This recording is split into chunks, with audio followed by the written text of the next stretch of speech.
입니다. 신약성경 마태복음 11장 2절에서 11절까지 말씀입니다.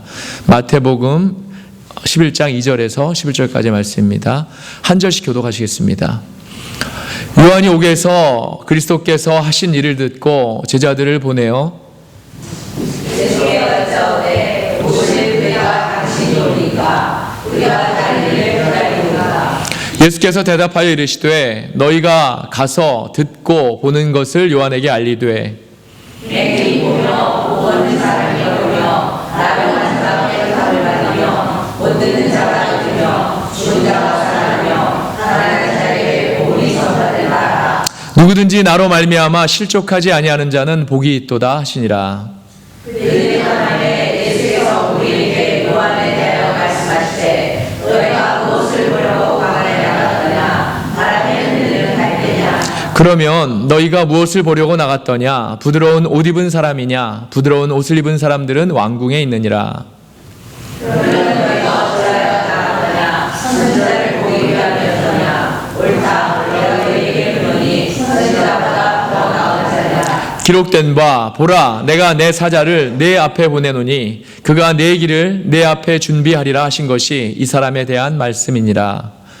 내가 진실로 너에게 말하노니 여자가 낳은 자 중에 세례 요한보다 큰 이가 일어남이 없도다. 그러나 천국에서는 극히 작은 자라도 그보다 크니라. 아멘. 살아계신 하나님의 말씀입니다. 한 번 더 기도하겠습니다. 거룩하신 아버지 하나님 감사합니다. 주의를 허락하셔서 말씀을 듣게 하시니 감사합니다. 이 말씀이 저희 안에서 또 살아서 역사함으로 저희 삶에 또 아버지 귀한 지침이 되고 말씀을 통해서 매일의 삶 속에 주님을 만나는 그러한 저희들의 삶이 되도록 인도하여 주옵소서. 우리 주 예수 그리스도의 이름으로 감사하며 기도드립니다. 아멘. 감사합니다. 대강절 셋째 주일입니다. 하나님께서 이번 대강절 기간을 통해서 이제 매주 제가 말씀을 나누는 것 같은데 이사야서와 복음서에 대한 이제 성경 읽기를 계속해서 우리가 이제 하지 않습니까? 그런데 이 말씀을 통해서 특별히 저에게 먼저 아주 큰 은혜가 임하고 있습니다. 저 개인적으로 이제 지난주에 복음서와 함께 제가 따로 구약의 성문서인 이제 시편과 또 잠언, 전도서를 이렇게 함께 이렇게 묵상하고 있는데 그 안에서 정말 날마다 주시는 귀한 말씀의 그 말씀의 만나를 제가 경험하고 있습니다. 그 말씀을 통해서 이 다윗과 솔로몬이 만났던 하나님, 그 하나님을 이제 나도 만났으면 좋겠다. 또 경험했으면 좋겠다.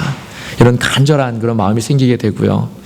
또 복음서를 통해서 그 하나님이 정말 이 땅에 오셔서 오늘 본문 5절의 말씀대로 병들어 있는 많은 영혼들을 그 치유하셨던 것을 이렇게 보면서 또 알고 깨닫게 되더라는 거죠.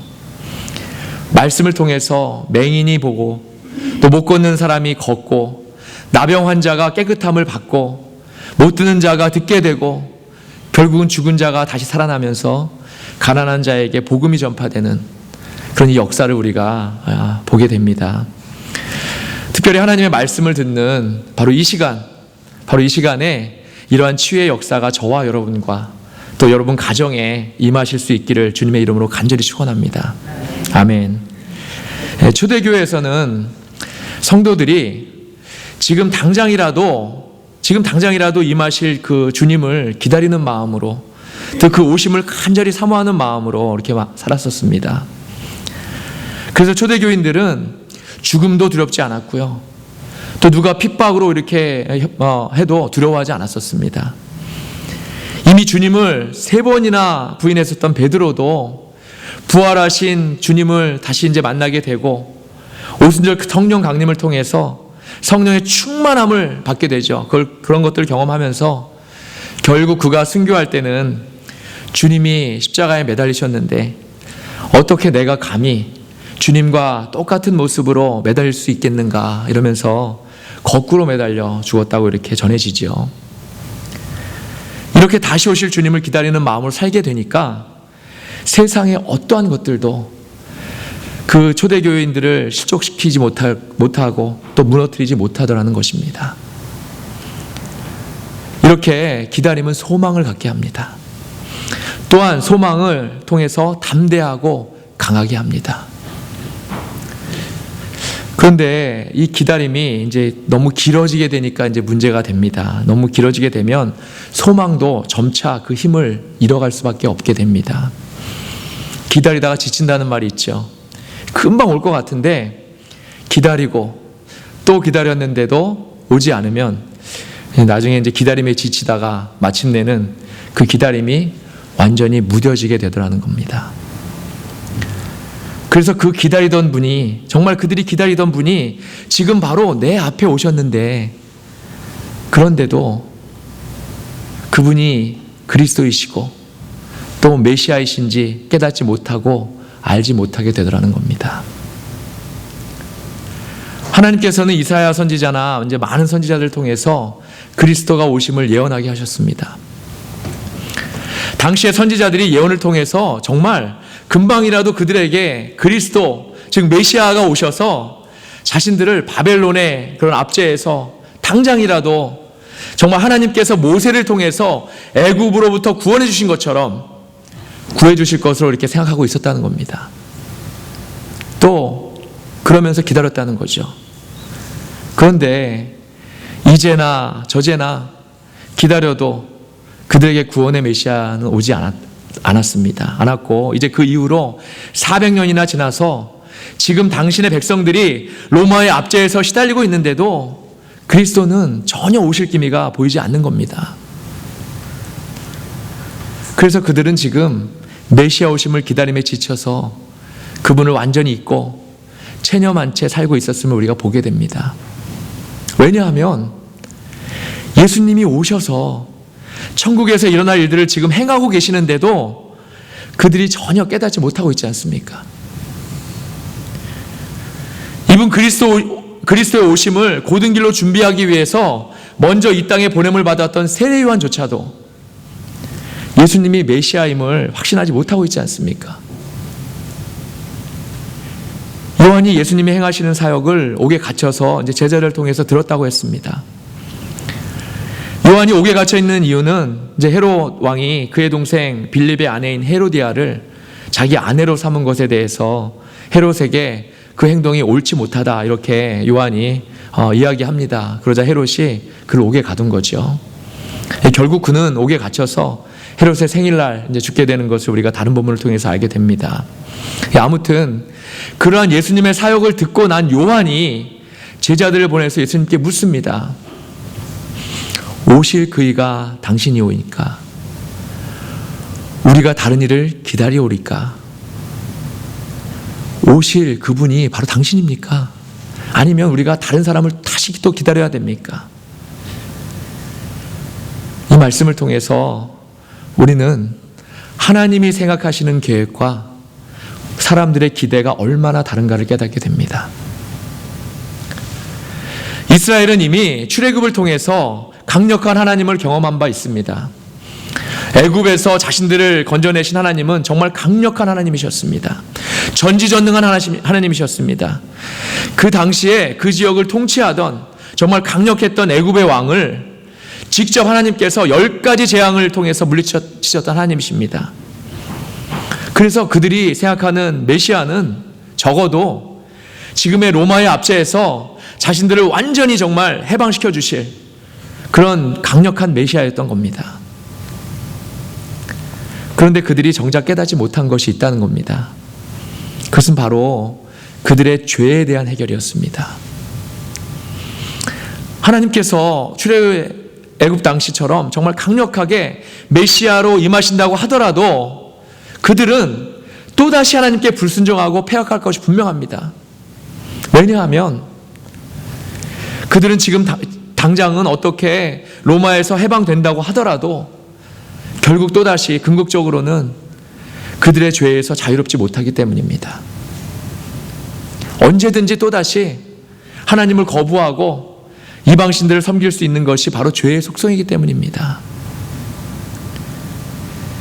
이제 하나님께서는 당신의 백성을 너무나 사랑하셔서 메시아를 보내시기로 하셨지만 그 메시아는 출애굽했을 당시에 전쟁에 능한 강력한 메시아가 아니라 온 인류의 죄를 바로 단 한 번에 해결하실 겸손하고 희생적인 메시아입니다. 요한도 이 사실을 깨닫지 못했기 때문에 예수님이 그리스도인 것을 확신하지 못했던 것입니다. 그래서 요한이 예수님께 묻고 있습니다. 오실 그분이 당신입니까? 오실 그이가 당신입니까? 이 오실 그분, 메시아죠. 이 오실 그분에 대한 예언이 이제 이미 선지자들 통해서 선포가 되었습니다. 성경 몇 구절을 한번 살펴보겠습니다.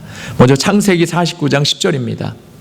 창세기 49장 10절 한번 우리가 함께 읽겠습니다. 규가 유다를 떠나지 아니하며 통치자의 지팡이가 그 발 사이에서 떠나지 아니하기를 실로가 오시기까지 이르리니 그에게 모든 백성이 복종하리로다. 아멘. 여기서 실로는 마땅히 오실 자, 바로 그리스도를 가리킵니다. 야곱이 죽기 전에 자식들에게 유언하는 그런 내용인데 정말 놀랍지 않습니까? 그 안에 이미 야곱을 통해서 메시아 오심을 예언했다는 사실 정말 놀랍지 않습니까? 계속해서 신명기 18장 15절 우리가 함께 보겠습니다. 내 하나님 여호와께서 너희 가운데 내 형제 중에서 너를 위하여 나와 같은 선지자 하나를 일으키시리니 너희는 그의 말을 들을지어다. 아멘. 신명기는 우리가 잘 아는 대로 두 번째 율법이라고 우리가 알고 있죠. 한글 성경에는 선지자라고 이렇게 기록되어 있습니다. 보니까 선지자라고 기록되어 있는데 원어는 바로 메시아입니다. 또 하나님께서는 분명히 나와 같은 선지자라고 말씀하고 계시죠. 하나님과 동등한 선지자라는 말입니다. 바로 신명기 안에서도 앞으로 임하실 예수 그리스도를 예언하고 있는 것입니다. 한 구절 더 보겠습니다. 시편 118편 26절입니다. 여호와의 이름으로 오는 자가 복이 있으며 우리가 여호와의 집에서 너희를 축복하였도다. 아멘. 여기서 여호와의 이름으로 오는 자, 바로 이 여호와의 이름으로 오는 자가 바로 메시아 그리스도입니다. 다윗도 역시 메시아 오심을 예언하고 있다는 겁니다. 얼마나 놀랍고 은혜롭고 자비로운 말씀입니까? 하나님께서는 이미 야곱 시절부터 이 땅을 완전히 구원하시고자 하시는 계획을 세우고 계셨다는 것입니다. 그것을 모세도 알고 있었고 다윗도 예언하고 있다는 사실이 얼마나 감사한지 모릅니다. 이 말씀의 내용을 접하면서 우리가 하나님을 더 사랑하고 사모하게 되지 않습니까? 또한 예수님이 이 땅에 어떠한 모습으로 오실 것이고 또 어떠한 고통을 받으셔서 십자가에서 죽으실 것이라는 사실을 이사야 선지자를 통해서 계속해서 예언하셨지만 이스라엘 백성들은 그 사실을 믿고 싶지 않았습니다. 그래서 그것이 자신들에게 임하실 그리스도의 모습이라는 사실을 인정하지 못하고 있는 것입니다. 너희가 듣기는 들어도 알지 못할 것이요 보기는 보아도 깨닫지 못할 것이다. 이런 그 이사야의 예언이 바로 이들에게 임한 것입니다. 오실 그이가 당신입니까? 오실 그이가 당신입니까? 이런 요한의 말에 예수님이 대답하십니다. 이제 5절에서 6절입니다. 오늘 본문에. 맹인이 보며 못 걷는 사람이 걸으며 나병 환자가 깨끗함을 받으며 못 듣는 자가 들으며 죽은 자가 살아나며 가난한 자에게 복음이 전파된다 하라. 누구든지 나로 말미암아 실족하지 아니하는 자는 복이 있도다 하시니라. 아멘. 사랑하는 여러분, 이것이 바로 천국의 모습이 아닙니까? 이 세상에 그 무슨 능력으로 이러한 일이 가능하겠습니까? 눈먼 사람이 다시 보게 됩니다. 걷지 못하는 사람이 걷게 되었습니다. 나병 환자가 깨끗함을 받았습니다. 당시에 나병 환자는 저주를 받은 그런 사람이라고 생각했습니다. 듣지 못하는 사람이 다시 듣게 되었습니다. 그리고 마침내는 죽은 사람이 다시 살아나는 역사가 일어나고 결국은 가난한 자에게 복음이 전파되고 있습니다. 여기서 가난한 자는 겸손하고 온유한 자를 말합니다.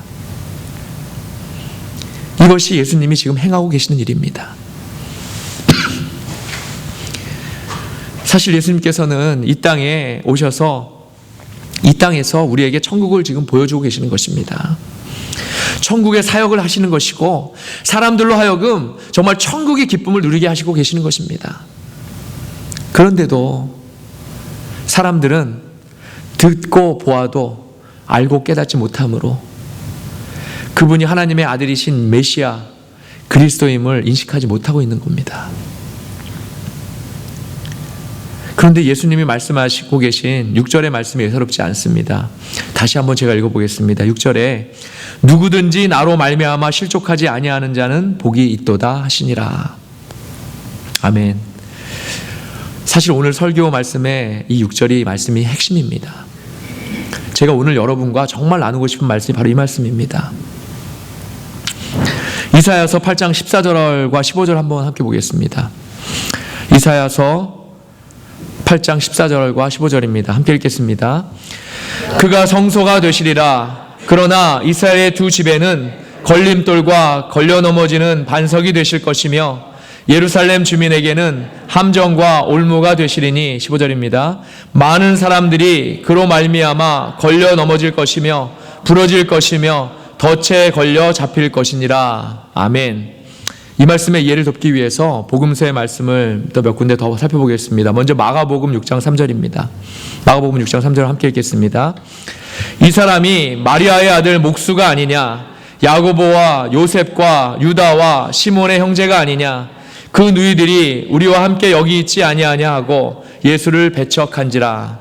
계속해서 마태복음 24장 10절입니다.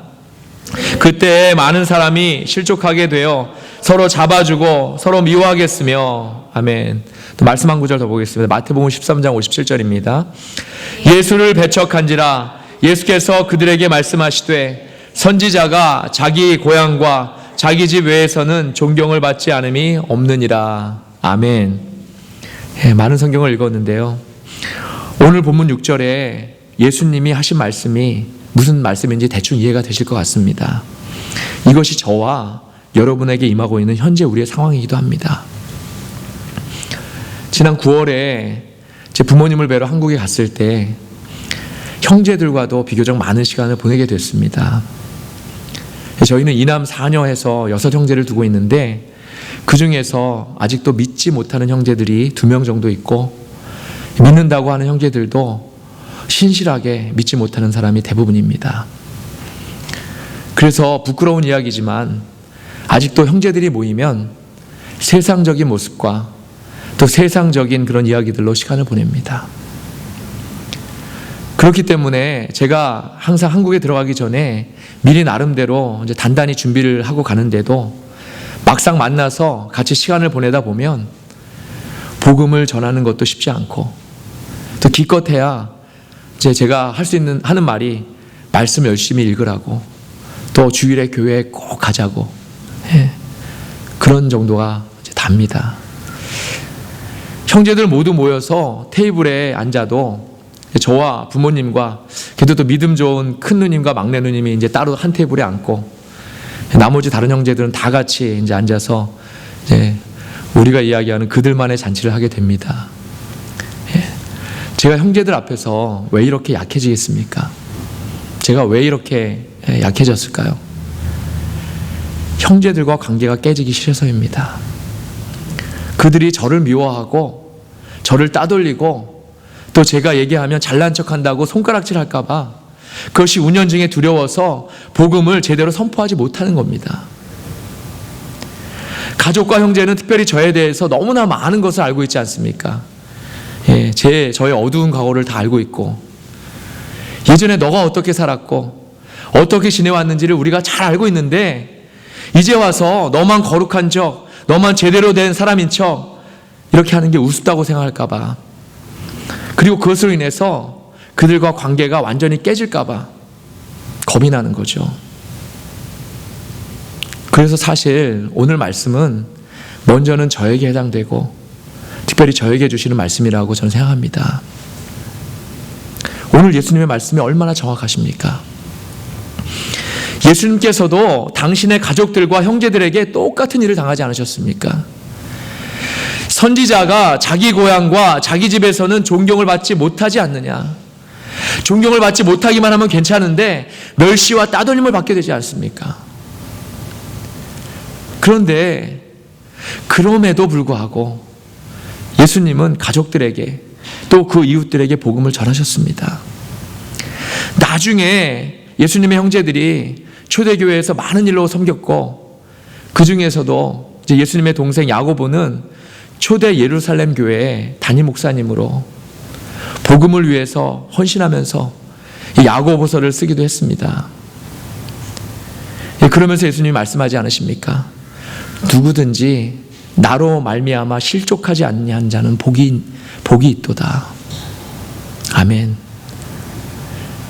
예수님의 말씀은 그럼에도 우리가 복음을 꼭 전해야 하고 그것으로 인해 실족하지 말라는 말씀입니다. 형제가 형제를 미워하고 그 형제를 잡아서 고발하기까지 하고 복음 때문에 핍박하고 결국은 가족들과 형제들에게서 완전히 배척당하게 될지라도 그로 인해서 실족하지 말라고 하시는 것입니다. 이 일이 어쩌면 하나님을 제대로 믿고 사랑하는 사람들에게는 당연한 일이라고 하시는 것입니다. 이렇기 때문에 성경은 믿지 않는 자와는 함께 멍에를 매지 말라고 가르치고 있습니다. 하지만 이미 그들이 내 가족이고 형제인데 어떻게 하겠습니까? 사랑하는 여러분, 우리가 복음에 있어서는 적어도 정말 나이스한 사람이 되어서는 안 됩니다. 복음에 있어서는 강해야 됩니다. 담대해야 됩니다. 단호한 사람이 되어야 합니다. 우리가 형제들에게도 그렇게 전할 수 있어야 합니다. 형제들 전도하는 게 얼마나 어렵고 힘든 일인지요. 예전에 어떤 목사님이 쓰신 책에서 읽었던 기억이 납니다. 믿지 않는 형제나 아내나 남편을 위해 기도하는 것은 웬만큼 기도해서는 안 되고 웬만한 인내를 가지고 기다려서는 안 된다고요. 정말 목숨 걸고 피눈물로 그 영혼들을 위해서 기도해야 하고 또 그들을 정말 사랑하는 마음으로 기다려줘야 한다고요. 이 말씀이 오늘 얼마나 저와 여러분의 큰 도전이 되는지 모릅니다. 하지만 그럼에도 그로 인해서 실족하면 안 된다는 것이 바로 오늘 예수님의 말씀입니다. 사랑하는 여러분, 우리가 믿지 않는 형제들을 생각하면서 가족들을 생각할 때 참 답답합니다. 답답한 마음이 있습니다. 바로 그때 하나님을 먼저 생각할 수 있길 바랍니다. 우리의 패역과 불순종을 정말 우리가 돌이킬 때까지 기다려주신 하나님, 노하기를 더디하시고 우리에게 복 주시기를 원하시는 하나님, 결국은 완전히 돌이키지도 않았는데도 당신의 아들을 통해서 그 죄를 완전히 해결해 주시기까지 우리를 사랑해 주신 하나님, 그 하나님의 사랑과 은혜를 먼저 생각할 수 있기를 바랍니다.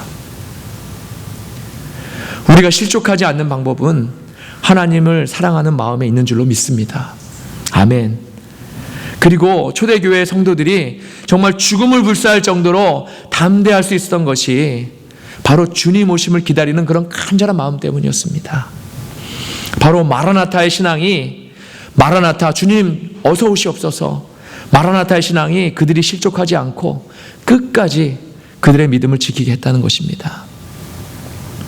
마라나타, 주님 어서 오시옵소서, 이러한 신앙이 우리를 실족시키지 않습니다. 아멘. 그리고 이러한 주님을 오심을 기다리는 마음으로 하나님을 사랑해야 할 줄로 믿습니다. 또한 그 하나님께 날마다 사랑 고백을 할 수 있길 바랍니다. 성경을 읽을 때, 기도할 때 하나님께 먼저 하나님 사랑합니다, 먼저 사랑 고백으로 그분과의 교제를 시작하시기 바랍니다. 제가 한번 이렇게 해봤더니요, 성경이 더 잘 읽혀집니다. 성경의 보화가 발견됩니다. 사랑하는 여러분, 사랑은 표현입니다. 하나님께 뿐만이 아니라 아내와 남편에게도 할 수 있길 바랍니다. 하나님을 향한 우리의 마음을 표현해야 합니다. 누군가가 정말 사랑하는 사람을 5년이나 곁에 두고도 서로 오해해서 그 사람을 그만 놓치게 되었습니다. 남자는 여자를 너무나 사랑하지만 쑥스러운 그런 마음에 사랑한다는 말을 못했습니다. 남자는 그러한 자신의 마음을 여자가 분명히 알고 있다고 생각합니다. 그래서 남자는 5년 동안이나 여자를 만나면서도 사랑을 표현하지 못했습니다. 그런데 여자는 어떻습니까? 5년이나 만나고 또 이제나 저제나 남자의 고백을 기다렸는데도 참 이 여자분도 대단하죠. 5년 동안 사랑한다는 말을 듣지도 못했는데 기다렸으니 말입니다. 고백을 기다렸는데도 남자가 자신에게 사랑한다는 말 한마디조차를 하지 않는 겁니다. 결국 여자는 남자가 자신을 사랑하지 않는다고 생각해서 남자를 떠나고 맙니다. 무슨 말입니까? 사랑은 알려주어야 하고 표현해야 하고 고백해야 합니다. 그리고 행동으로 보여주어야 합니다. 아멘 하시는 분이 한 분도 안 계시네요. 아멘. 예. 사랑은 알려주어야 하고 표현해야 하고 고백해야 합니다. 그것 또한 행동으로 보여주어야 합니다. 우리가 하나님을 사랑하면서 주님 오심을 기다리게 되면 당연히 우리의 사랑은 우리의 헌신으로 이어지게 되어 있습니다. 사도행전에 나타난 초대교회 성도들을 보면 그들이 얼마나 헌신했는지를 알게 됩니다. 모이기에 힘썼고 기도하기에 힘썼고 특별히 성도와 교회를 위해서 온 몸과 마음을 다해서 헌신했습니다. 믿음과 사랑은 헌신과 비례됩니다. 그 사람의 믿음과 사랑의 정도는 하나님과 그분의 교회에 대한 시간적, 물질적, 정신적인 헌신과 비례됩니다. 그리고 하나님께서는 성도의 헌신을 축복으로 되돌려 주십니다. 사랑하는 여러분, 우리의 헌신이 곧 우리에게 축복이라는 사실을 분명히 명심할 수 있기를 바랍니다. 아멘. 하나님께 드리는 것을 절대로 아까워해서는 안 됩니다. 그것이 시간이든 물질이든 아니면 달란트건 감사와 기쁨으로 우리가 드릴 때에 하나님께서 그것을 기뻐 받으시고 우리를 축복하신다는 사실을 분명히 깨닫기를 바랍니다. 아멘. 그런데 우리가 왜 이렇게 헌신을 합니까? 우리가 왜 이렇게 헌신을 합니까? 바로 우리는 예수님께서 다시 오실 것을 분명히 알고 있기 때문입니다. 예수님은 분명히 다시 오십니다. 오셔서 우리의 믿음을 무게로 달아보십니다. 그 믿음의 무게는 곧 헌신의 무게입니다. 감사하게도 우리 교회는 많지 않은 인원이지만 정말 거의 전 성도분들이 다 같이 믿음으로 열심히 헌신하기 때문에 우리가 정말 은혜 가운데 이렇게 잘 지내고 있습니다. 혼자서라도 일당백하려고 하니까 몸이 피곤할 때도 많고 힘겨울 때도 물론 있습니다. 그럼에도 저와 여러분 그 일을 잘 감당하고 있지 않습니까? 우리가 왜 이렇게 몸과 마음도 힘듦에도 교회 일에 이렇게 헌신적입니까? 바로 다시 오실 예수님 때문입니다. 아멘. 다시 오실 예수님과 영원히 우리가 함께 누릴 천국에 대한 소망 때문입니다. 바로 마라나타, 주님 어서 오시옵소서. 바로 이 신앙이 우리의 신앙이기 때문입니다. 사랑하는 여러분, 지금 세상은 성탄과 연말의 분위기로 인해서 들떠있고 분주합니다. 선물도 주고받고 한 해 동안에 도와주신 분들께 감사 인사도 하고 또 가족과 여행으로 들떠있는 사람들도 있습니다. 그럼에도 저와 여러분은 우리가 성탄을 기다리면서 주님을 기다립니다. 바로 마라나타 성탄을 기다립니다. 성탄을 즐기고 가족과 함께 즐거운 시간을 보내는 것도 물론 중요합니다. 하지만 그럼에도 우리는 마라나타의 마음으로 성탄을 보내야 할 줄로 믿습니다. 지금 사는 것이 너무 좋아서, 지금 시간이 너무나 행복해서, 지금의 삶이 너무나 만족되어서 마라나타의 신앙을 잊고 사는 것은 아닌지 우리가 분명히 이 시간 되돌아보아야 합니다. 그래서 분명히 우리에게 그리스도가 오셨는데도 우리가 깨닫지 못하는 그런 어리석은 그런 우리가 되지 않기를 바랍니다. 시작과 끝이 바로 우리 주님 그 자체이십니다. 성경 전체의 결론은 바로 다시 오실 주님이 마치실 것입니다. 사랑하는 여러분, 올해는 특별히 우리 모두 마라나타의 성탄으로 다시 오실 주님을 기뻐하고 기다리는 마음으로 성탄을 보내실 수 있기를 부탁을 드립니다. 우리의 죄를 짊어지시고 이 세상의 평강의 왕으로 오신 아기 예수님이 심판의 왕으로 다시 오실 것을 우리가 기다리면서 기쁨과 영광의 성탄이 되시기를 바랍니다. 다시 한번 성탄의 의미를 되새기시고 마라나타 주님을 기다리는 그런 성탄이 다 되시기를 주님의 이름으로 간절히 축원합니다. 아멘. 기도하시겠습니다.